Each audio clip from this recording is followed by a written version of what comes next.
வணக்கம். நான் தான் சௌமியா. ரொம்ப நாளுக்கு அப்புறம் திரும்ப விலாக் உங்க கூட நான் ஷேர் பண்ணியிருக்கேன்.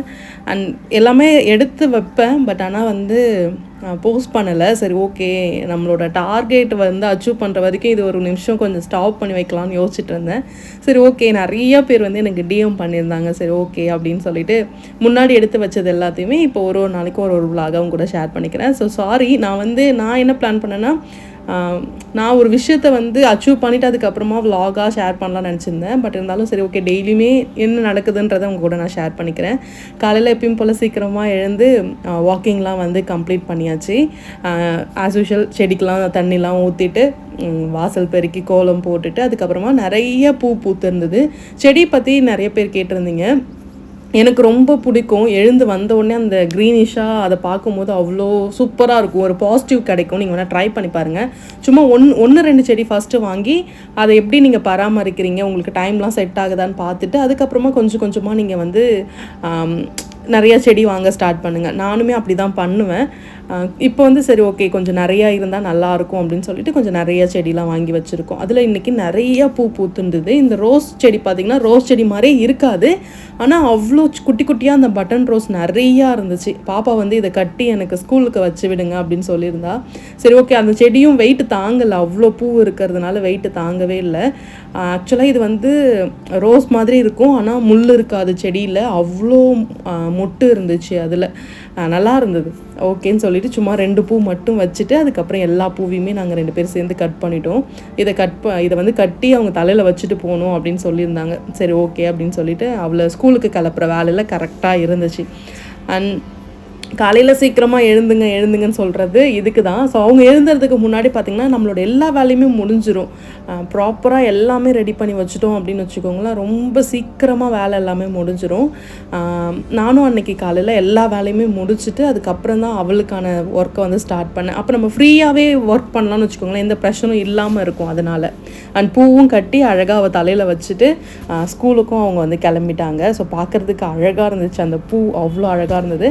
அவளை அனுப்பிட்டு அதுக்கப்புறமா என்னோடய ரொட்டீன் ஒர்க்கை ஸ்டார்ட் பண்ணும். நான் காலையிலேயே தண்ணி சுடு தண்ணி போட்டு வச்சுட்டேன். இந்த லெமன் கிராஸ் செடி நான் வாங்கிட்டு வந்திருந்தேன். லாஸ்ட்டாக ஒரு சண்டே அப்போ வாங்கிட்டு வந்திருந்தேன். இந்த இலை போட்டு அந்த தண்ணி அவ்வளோ சூப்பராக இருக்கும். அந்த தண்ணி நம்ம ப்ளைனாக தண்ணி குடிக்கிறது போரிங்காக இருக்கும்ல, அந்த மாதிரி இல்லாமல் இது அவ்வளோ அந்த லெமன் ஃப்ளேவர் சூப்பராக இருக்கும். தண்ணி குடிக்கிறதே உங்களுக்கு தெரியவே தெரியாது. இந்த கிளாஸ் ஜார் பார்த்திங்கன்னா நான் அமேசானில் வாங்கியிருந்தேன். அதில் 4 லிட்டர்ஸ் கணக்கு. இந்த தண்ணி ஃபுல்லாக நம்ம குடிச்சிட்டோம் அப்படின்னா இன்றைக்கி ஃபுல்லாக 4 லிட்டர்ஸ் கணக்கு படி நம்ம குடிச்சிட்டோம் அப்படின்றத அந்த மாதிரி சிம்பிளாகவும் இருக்கும். அண்ட் கம்ப்ளீட் பண்ணிட்டோன்னா ரொம்ப ஈஸியாக இருக்கும். அதனால் நான் அதை பண்ணேன். அதுக்கப்புறமா காலையில் பிரேக்ஃபாஸ்ட்டுக்கு பார்த்திங்கன்னா ஏபிசி ஜூஸ் எடுக்கலாம் அப்படின்றதுக்காக இன்றைக்கி ஏபிசி பார்த்திங்கன்னா ஆம்லா, பீட்ரூட், அதுக்கப்புறம் கோக்னட் இதுதான் எடுத்திருக்கேன். இதுவுமே நல்லாயிருக்கும், டேஸ்ட்டும் நல்லாயிருக்கும். ஆப்பிள்லாம் இல்லை அப்படின்னா ஸோ இந்த மாதிரி ஜூஸ் எடுத்துக்கிட்டேன், ரொம்ப ரொம்ப நல்லது. ஸோ நெல்லிக்காய் சாப்பிட்டீங்க அப்படின்னா ஒரு நெல்லிக்காய் ஒரு ஆப்பிளுக்கு சமம். அப்படின்னா நான் 3 நெல்லிக்காய் எடுத்திருக்கேன். 3 ஆப்பிள் சாப்பிட்றதுக்கு சமமாக இருக்கும். ஸோ அதை அப்படியே சாப்பிட்றதுக்கு கொஞ்சம் கஷ்டமாக இருக்கிறதுனால தான் நான் ஜூஸ் மாதிரி எடுத்துக்கிறேன். நீங்கள் ஸ்நாக்ஸ் டைமில் அந்த மாதிரி எடுத்துக்கிறீங்கன்னா எடுத்துக்கோங்க. நெல்லிக்காயில் சாதம் பண்ணலாம், நெல்லிக்காயில் ரசம் பண்ணலாம். ஸோ அந்த மாதிரி ஏதாவது ஒன்றுத்தில் இதை வாரத்தில் ஒரு 2-3 நாள் ஆச்சு ஆட் பண்ண பாருங்கள். ஹேர் ஃபாலை கண்ட்ரோல் பண்ணுறதுக்கு அது சூப்பராக ஹெல்ப் பண்ணும். ஸோ மிக்ஸி ஜாரை நல்லா அரைச்சி ஃபைனாக அரைச்சிட்டு அதுக்கப்புறமா தண்ணி ஊற்றி அரைச்சிங்க அப்படின்னா இந்த வேஸ்ட்டு நமக்கு வெளியே எதுவுமே வராது. அதை ஃபில்ட்ரு பண்ணும் போதே நமக்கு ஜூஸோட கலந்து வந்துடும். அதனால நான் பெரிய ஓட்டை உள்ள ஜல்லடை தான் எப்பயுமே எடுப்பேன். ரொம்ப ஃபைனாக டீ வடிகட்டுற மாதிரிலாம் வடிகட்ட மாட்டேன். ஸோ கொஞ்சம் அந்த ஃபைபரும் அதில் கலந்து இருந்ததுன்னா நல்லதில்லை, அதுக்காக தான். காலையில் இதை ஃபர்ஸ்ட்டு குடிச்சிடலாம். தண்ணி குடிச்சு முடிச்சுட்டு அதுக்கப்புறம் இதை குடிச்சிட்டோம் அப்படின்னா என்னோடய டைமிங் பார்த்திங்கன்னா 11 to 6 11 மணிக்காக ஸ்டார்ட் பண்ணுவேன். சில டைமில் எனக்கு ஒரு மாதிரி சாப்பிட்ணுன்னு தோணுது, அப்படி இல்லைன்னா உடம்பு ஒரு மாதிரி டயர்டாக ஃபீல் ஆகுது அப்படின்னா ஃபஸ்ட்டு அதை சாப்பிட்ருவேன். இன்றைக்கி அப்படி தான் சாப்பிட்டேன்னு நினைக்கிறேன்.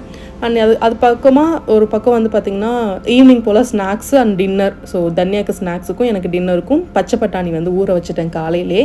இந்த மாதிரி சின்ன சின்ன விஷயங்களை இன்றைக்கி என்ன பண்ண போகிறோன்றதை முன்னாடி நாளே பிளான் பண்ணிட்டோம் அப்படின்னா இன்னுமே ரொம்ப சிம்பிளாக இருக்கும். எல்லாமே ரொம்ப சிம்பிள் தான்.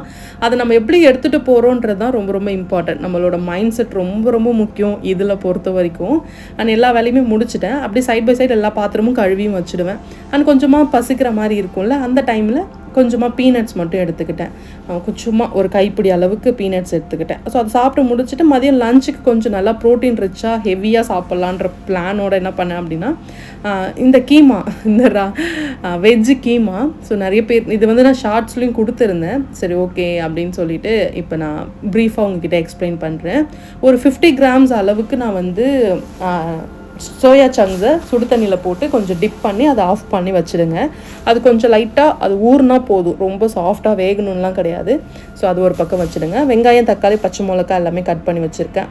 ஒரு பேனில் கொஞ்சமாக கீ ஆட் பண்ணிக்கோங்க. ஸோ ஆயிலை விட கீ குட் ஃபேட்டு, அதே மாதிரி கொஞ்சமாக யூஸ் பண்ணணும்.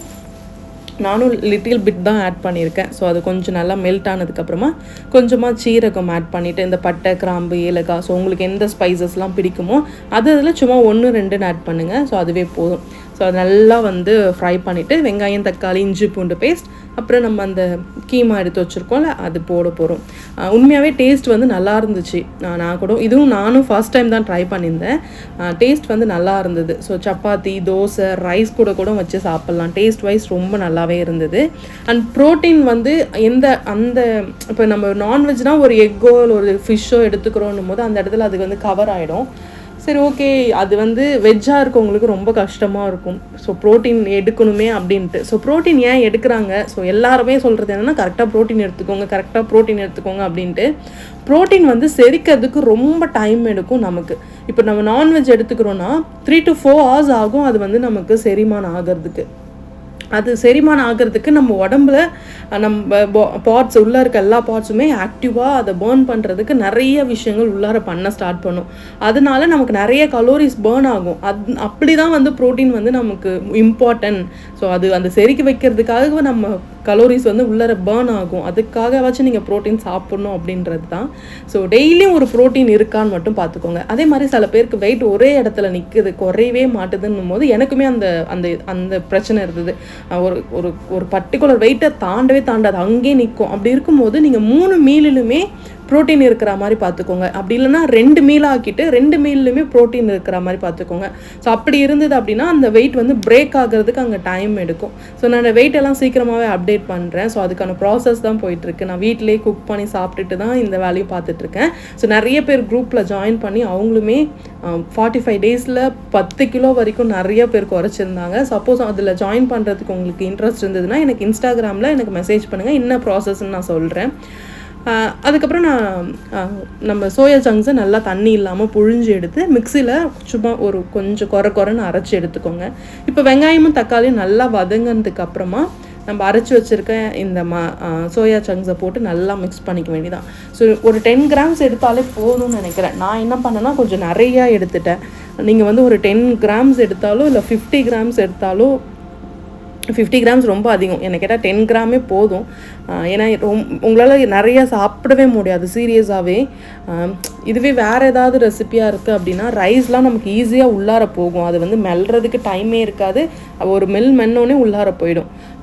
அந்த மாதிரி சாஃப்டாக சாப்பிட்றதுக்கு பதிலாக நீங்கள் சப்பாத்தி அந்த மாதிரி எடுத்துக்கும் போது ஒரு சர்ட்டனாக ஒரு 2 சப்பாத்தி சாப்பிட்டிங்கனாலே உங்களுக்கு வந்து உங்களோட மைண்ட் வந்து அது ரெஜிஸ்டர் பண்ணிவிடும். நீ நிறையா சாப்பிட்ற நிறையா சூ பண்ணும்போது நீ நிறையா சாப்பிட்டேன்ற ஒரு மைண்ட் செட் வந்துடும். அதனால தான் ரைஸா சப்பாத்தியா அப்படின்னு யோசிக்கும் போது சப்பாத்தி வந்து வெயிட்டை குறைக்கும். ஆனால் கலோரினாவும் ஒன்று தான். அந்த மாதிரி சின்ன விஷயங்கள் தாங்க சேஞ்ச் பண்ணணும், வேறு எதுவுமே கிடையாது. இதுக்கு தேவையான ஸ்பைசஸ் பார்த்திங்கன்னா காரத்தூள், கரம் மசாலா, கொஞ்சமாக red chilli, Kashmir red chilli powder போட்டிருந்தேன். இதுக்கு வந்து ஒரு சிஸ்டர் கமெண்ட் பண்ணியிருந்தாங்க, நீங்கள் வந்து ஹோம்மேடாக வந்து மசாலாஸ் ரெடி பண்ணுங்கள் அப்படின்ட்டு. நானும் ட்ரை பண்ணுவேன். பட் ஆனால் ஒரு மாதிரி அந்த டைமே செட் ஆகாத மாதிரி இருக்கும். சரி டக்குன்னு யூஸ் பண்ணுற மாதிரி இதையே எடுத்து யூஸ் பண்ணிப்பேன். ஸோ நான் இதுக்கப்புறம் அதை ட்ரை பண்ணுறேன். Thank you so much. ஸோ நமக்கான வெஜ்ஜு கீமா ரெடி ஆகிடுச்சு. எல்லா மசாலாவும் எல்லா இடத்துலையும் படுற மாதிரி நல்லா மிக்ஸ் பண்ணி மூடி வச்சு ஒரு 5 நிமிஷம் ஸ்லோ குக் பண்ணுங்கள்.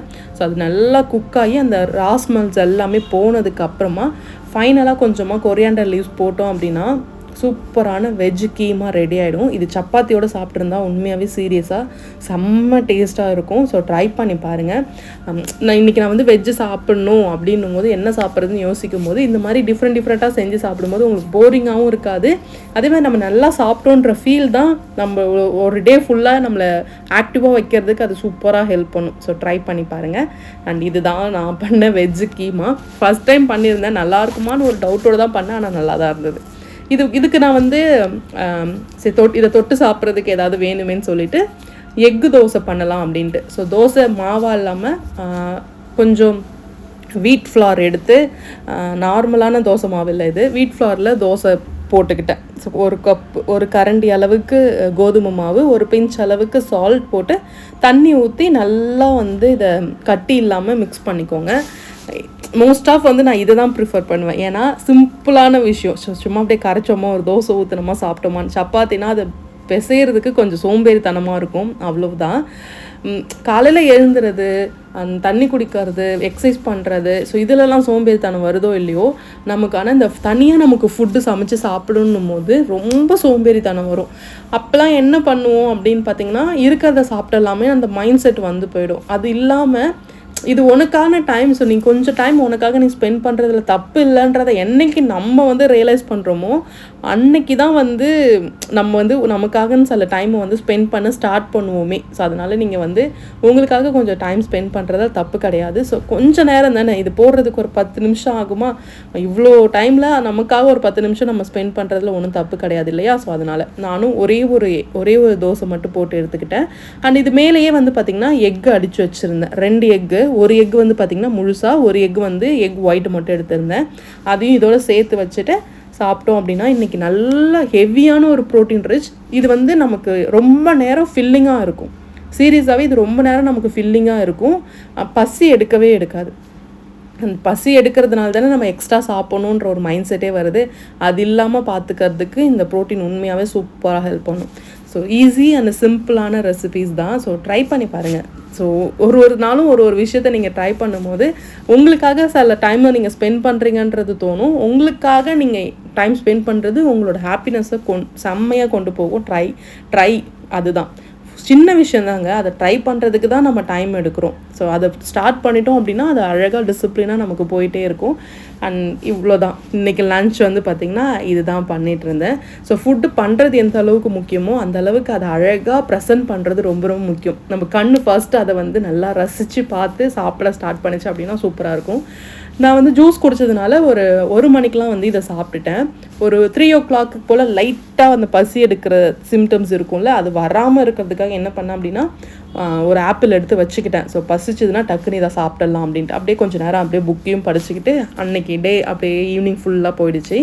அண்ட் ஈவினிங்காக வந்து நைட்டு டின்னருக்காகவும் அண்ட் பாப்பா ஈவினிங் ஸ்கூல் விட்டு வருவாள், அவளுக்கு ஸ்நாக்ஸ்க்காகவும் பச்சை பட்டாணி ஊற வச்சுருந்தேன். அதை கொஞ்சமாக கல்லுப்பு போட்டு ஒரு 3 விசில் கொடுத்தோம் அப்படின்னா சூப்பராக இருக்கும். இதை வந்து சாட் மாதிரி செய்யலாம், பட் ஆனால் அவளுக்கு அது பிடிக்காது. சரி ஓகே சொல்லிவிட்டு நான் வெறியும் அப்படியே வேக வச்சு 2 பேரும் எடுத்துக்கிட்டோம். ஸோ தண்ணி பார்த்திங்கன்னா தெரியும், நான் 4 liters காலையில் வச்சுருந்தேன். ஆல்மோஸ்ட் வந்து ஒரு 3 liters 3.5 liters வரைக்கும் குடிச்சு முடிச்சிட்டேன். இந்த பாட்டில் உண்மையாகவே எனக்கு ரொம்ப யூஸ்ஃபுல்லாக இருக்குது. 4 லிட்டரை வந்து கம்ப்ளீட் பண்ணுறதுக்கு இதை முடிச்சிட்டோம் அப்படின்னா கம்ப்ளீட் ஆகிடுச்சுன்றது. நான் ரீஃபில்லாம் பண்ணி குடிச்சிருக்கேன். ஸோ ஒரு நாளில் காலி பண்ணிவிட்டு திரும்பலாம் குடிச்சிருக்கேன். அதனால் இது எனக்கு ஹெல்ப் பண்ணுது. உங்களுக்கு வேணுன்னா மட்டும் ஒரு பொருளை வாங்குங்க. ஸோ தேவையில்லாமல் வாங்க வேண்டாம், நான் அதையும் சொல்லிடுறேன். அவங்க வச்சுருக்காங்க இவங்க வச்சுருக்காங்கன்னு வாங்காதீங்க. உங்களுக்கு தேவைப்பட்டுச்சுன்னா மட்டும் வாங்கிக்கோங்க. அண்ட் அவ்வளோதான். இது கூட நான் வந்து கொஞ்சமாக ஃப்ரூட்ஸ் எடுத்துக்கிட்டேன். ஸோ கொஞ்சமாக பச்சை பட்டாணியும் அது கூட கொஞ்சமாக மஸ்க் மெலானும் எடுத்துக்கிட்டேன். அப்படியே ஒரு ஈவினிங் ஒரு 5 o'clock to 6 o'clock தான் இருக்கும். ஸோ அவ்வளோதான். அந்த டைமிங்குள்ளே சாப்பிட்டு முடிச்சிட்டோம் அப்படின்னா இன்றைக்கான வேலை எல்லாமே முடிஞ்சிடும். அப்போ தான் பாப்பா ஸ்கூல் விட்டு வந்துட்டு அவள் ஹோம் ஒர்க் பண்ணிட்டு இருந்தா. அவளுக்கு ஒரு கிண்ணத்தில் எடுத்து வச்சுட்டு எனக்கும் கொஞ்சம் எடுத்து வச்சுட்டு 2 பேரும் சாப்பிட்டு முடிச்சிட்டோம். ஒரு 5 o'clockலாம் முடிச்சிட்டேன். எவ்வளோக்கு எவ்வளோ சீக்கிரமாக டின்னரை கம்ப்ளீட் பண்ணுறோமோ அவ்வளோக்கு அவ்வளோ உங்களுக்கு வந்து நல்லாவே வெயிட் வந்து டிஃப்ரெண்ட் தெரிய ஸ்டார்ட் பண்ணும். அதை விட இம்பார்ட்டண்ட்டாக நைட் டைமில் கொஞ்சம் சாலிடாக எடுத்துக்கிறீங்க, அதை விட லிக்விடாக எடுத்துக்கிறது பெட்டர். இட்லி தோசைன்றது போகிறதுக்கு பதிலாக ஒரு வெஜிடபிள் சூப்பு, ஒரு சிக்கன் சூப்பு அந்த மாதிரி போனீங்கன்னா இன்னுமே நல்லாவே இருக்கும். அண்ட் சாப்பிட்டு முடிச்சுட்டு அதுக்கப்புறமா துணி வந்து மடித்து வச்சுட்டேன். எனக்கு ரொம்ப சிம்பிளாக இருக்கிற மெத்தட் பார்த்திங்கன்னா, கொடியிலேருந்து எடுக்கும் போதே அப்படியே அங்கேயே மடிச்சிடுவேன். அதை எடுத்துகிட்டு வந்து உள்ளார போட்டேன்னா அது போட்டு வச்சு ஒரு 2 நாளைக்கு அப்படியே கிடக்கும். அந்த ஹேபிட் இல்லாமல் இந்த ஒரு விஷயத்தை நான் வந்து ஃபாலோ பண்ண ஸ்டார்ட் பண்ணேன். உண்மையாகவே சிம்பிளான ஒரு விஷயந்தான், ஈஸியாகவும் உங்களால் அதை மாற்றிக்கவும் முடியும். துணி எடுக்கும் போதே நீங்கள் அந்த கொடியிலேருந்து எடுக்கும் போதே ஒன்று ஒன்றா மடித்து பக்கத்தில் அப்படியே வச்சுட்டிங்க அப்படின்னா அதுக்கப்புறம் சிம்பிளாக அதை எடுத்துகிட்டு வந்து எங்கெங்கே என்னென்ன வைக்கணுமோ அங்கங்கே வச்சுடுவேன் பாப்பாவோட ட்ரெஸ் எல்லாமே. அண்ட் இன்றைக்கான 4 லிட்டர்ஸ் வந்து கம்ப்ளீட்டும் பண்ணி முடிச்சிட்டேன். இன்றைக்கி வீடியோ உங்களுக்கு கண்டிப்பாக பிடிச்சிருக்கும் அப்படின்னு நினைக்கிறேன். ஸோ பிடிச்சிருந்தா ஒரு like and share and subscribe பண்ணி வச்சுக்கோங்க. அண்ட் நாளைக்கு வேறு ஒரு புது வீடியோவில் உங்களை மீட் பண்ணுறேன். And then so take care and சேஃபாக இருங்க. பாய். ஸோ உங்களுக்காக கொஞ்சம் டைமை ஸ்பெண்ட் பண்ணுறதுல செல்ஃபிஷ் எதுவுமே கிடையாது. நாளைக்கு பார்க்கலாம்.